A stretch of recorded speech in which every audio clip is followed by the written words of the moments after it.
Well, Lidia Bastianich has been bringing people together over food her entire life. In her latest book, she shares recipes infused with her characteristic warmth and love of celebrating life, Italian style, of course.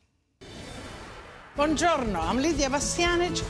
Chef Lidia is the Emmy Award-winning public television host of Lidia's Kitchen, the owner of 4 acclaimed New York City restaurants, and a best-selling cookbook author. For years, she's been bringing people together to celebrate her 2 passions, family and great Italian food. In her latest cookbook, Celebrate Like an Italian, Lidia gives flavorful, easy-to-follow recipes that will add Italian style and flair to make any get-together feel like a party. She also invites you to join her this holiday season as she pays homage to the men and women of our military in a 1-hour PBS Christmas special called Lidia Celebrates America, Homegrown Heroes, which airs on December 15th. Well, please welcome to the 700 Club, Chef Lidia, and it's such an honor to have you. I've got to tell you, I'm a huge fanboy. I went to your restaurant in New York, and I had the pear and pecorino ravioli, and it was a revelation. It was so good. You didn't tell me you were coming. Next time I want to know when you're there. Well, it was quite an event, and beautiful food. Thank you. Thank you for having me. Such a pleasure being here. You are doing something that's really close to my heart. You're really, with this special you've got coming for our soldiers, and tell us about it. Well, you know, I'm an immigrant. I came here, I was 12 years old, and I come from a part of Italy that was given to communist Yugoslavia. So we were caught behind in communism when I was young, escaped back into Italy, and ultimately God gave us this great opportunity to come to the United States. I was 12, and I'm forever grateful because to having had this opportunity, you know, thanking God and thanking the young men that conserve that freedom. You know, freedom isn't free, as they say. And so it's my way of saying thank you to them and to America. And it is this episode, it's in the Christmas spirit, and it's all about food. I go and I find the veterans, when they come back, you know, what do they do? Sometimes they're kind of, you know, how do we get back into society? Well, all of these veterans get back through nature, becoming a farmer, raising animals, and they're nurturing America through food now. And it was such a, for me, it was a great experience. And it's a special that'll be out, I think, December 15th. And I encourage everyone to watch it. It's really incredible what you're doing for soldiers. And that is great. A lot of people don't know this story of yours, that in 1958, you arrived here with nothing.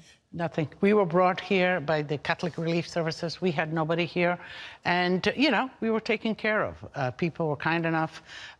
They set us up in a little hotel. Then they found a job for my parents. They found a little home.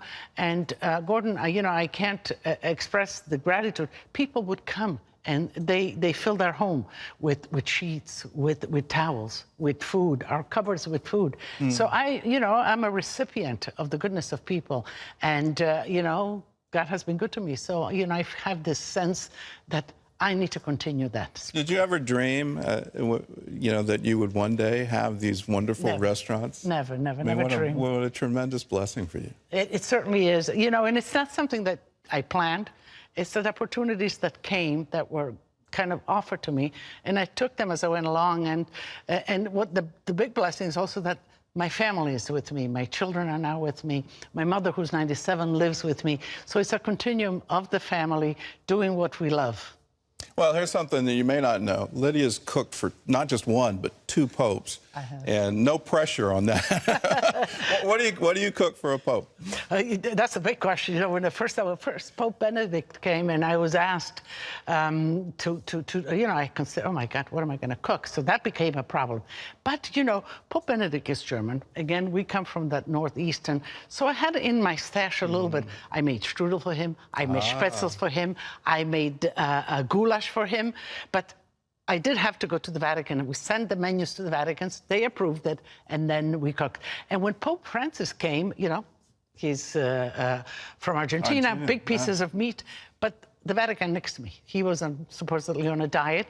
So He is Italian, origin Piemonte, so I made for him risotto, veal, and he loved all of that. And you know, it's still part of my life. Well, I'll say everyone should love your cooking. Thank you. Thank you. Again, what do you have here for us? We've got to walk through the whole listing from the here. Book, this is kind of a festivity that one can do, that the audience can do at home, and it's easy. And the number one, what I would recommend is a buffet antipasto. You just spread it out, a lot of cold cuts, olives, fruit, a big hunk of cheese. And this is really easy to do. You just go, you buy it, and then spread it out. It depends how many you have. You can make a whole big table. You make it out, put some wine, let them pick, enjoy. In the meantime, the next course, what I recommend... I hear this is a very special cheese. Grana Padano is the best. Did you? I had a taste in the break, and it's... Yeah? I will agree. That's a very special We'll cheese. munch on it later. Okay.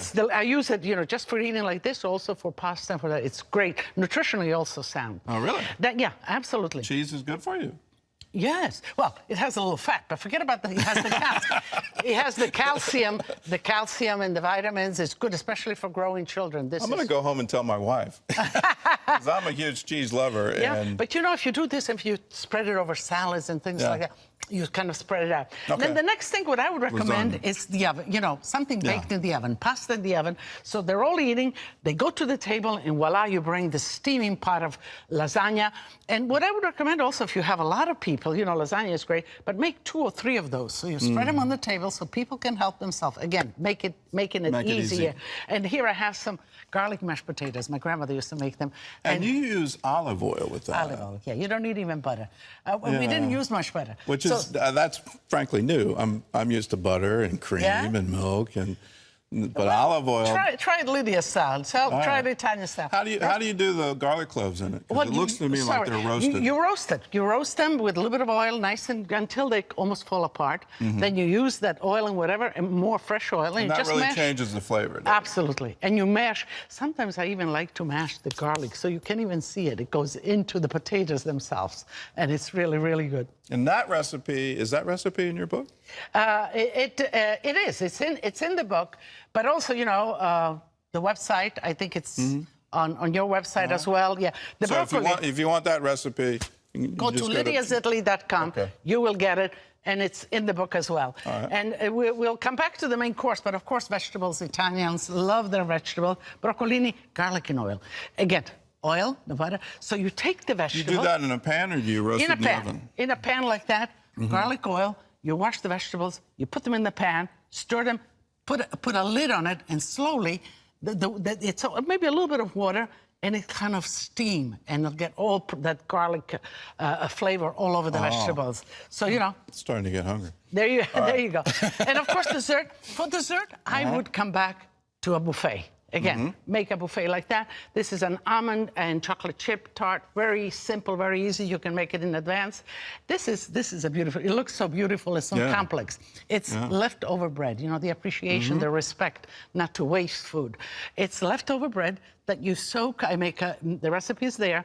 That you make this melted chocolate with a little bit of rum in there or whatever, and you dunk the bread until it's sopped up all the sauce, and then you layer it like a parfait with whipped cream, chocolate syrup, and toasted almonds. I would have think that when I first saw it, I thought it was a mousse, but that's actually no, bread. Bread, yesterday's bread, that you soak it up in this melted chocolate. Who knows? I just learned something. I didn't know you could do. Oh, yeah, no. That's beautiful. Well, you have to use tiramisu is also based on that premises. You know, on the premises of leftover cake or whatever, soak it and Okay, so the main we're going to cook. Yeah, we're going to cook. I don't know if the stove works. I think it's But what I did work. We did get prepared. So you brown your pork chops, season it, salt and pepper, brown it, pull them out. In here you have nice pieces of apple and onions. And onions. Yes, just like that. Here I have some dried cherries. Those are dried cherries, and a lot of people don't cook with dried fruits. I love dried fruit. They give you so much flavor. And I add a little bit of honey, just a little bit. The honey will kind of caramelize. So you soak them, you get the dried fruits and you can hydrated, and then you put some honey in. Right. And I put a little bit of vinegar, too. You know, the vinegar... to counterbalance the sweetness? The sweetness and also the fat, just like that. So you mix it well. And this cherries, you know, they'll be marinating. You can do it in bourbon, you can do it in stock, and you add it just to a hot pan, just like that. Mm-hmm. And then you put let this sizzle. You put the pork chops right back in, just like that. And, you know, this is sizzling away. Okay. And once it's kind of burnt, burning away and really getting bubbly, you take it and put it into the oven. And exactly. Through the magic of television, we have one that's already done. You have one there? We've got one in here. Okay. And it is bubbly. Yeah. Ah, okay. I don't know if we can get a close-up on that. That looks beautiful. Doesn't that look beautiful? You see, and you see the juice here and all that. And you can, this is for 4 people. This is a nice, hefty portion. Yeah. I mean, you know, why not? It's the holiday. B-size portion. I was thinking of that, Gordon. But you can multiply. You know, you can do like this, brown it, and make it in a roasting pan. You can put 8 pieces, you can put 12 pieces, and voila. And it's an easy dish to do for parties. Absolutely. It's not complicated. It's not, and you have it, you pull it out of the oven, and you put it right on the table, just like that, or on a platter. And all of these dishes, I would say, are easy. Anybody can do these. I mean, this is... I think so. You know, I get a lot of, oh, I can't cook, I can't do this. But everybody can cook something, Gordon. And this is quite doable. And, you know... And this is a feast. Isn't that beautiful?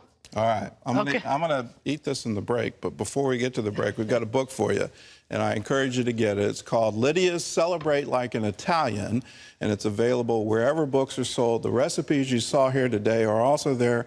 We also have an exclusive interview with Lidia on our Facebook page. To watch that, just go to facebook.com/700 Club. And Lydia, thank you. Oh, thank you. For all that you're doing for the soldiers. Thank you very much for having me on.